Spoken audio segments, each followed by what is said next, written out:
अस्सलामुअलैकुम। आज हम आपको बताएंगे कि पाकिस्तान में पेट्रोल को किस तरह से सस्ता किया जा सकता है और किन किन मराहिल से गुज़र कर जो है पाकिस्तान में पेट्रोल सस्ता हो सकता है। How can petrol be made cheaper इन पाकिस्तान।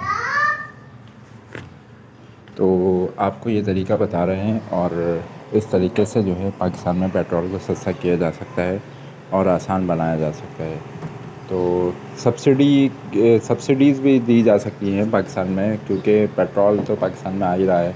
फिर टैक्सेस जो है रिडक्शन भी किया जा सकता है और इकोनॉमिक रिफॉर्म्स भी की जा सकती है। इसके अलावा बहुत से ज़राए हैं जिससे पाकिस्तान में पेट्रोल को सस्ता किया जा सकता है, लेकिन उसके साथ साथ मतलब यानी कि फ़वाइद हैं। सस्ता तो किया जा सकता है पेट्रोल, लेकिन उसके साथ साथ उसके नुकसानात भी हैं। अगर हम पेट्रोल में टैक्सेस कम कर देते हैं तो समझ लें कि यानी कि हमें तो आवाम को तो रिलीफ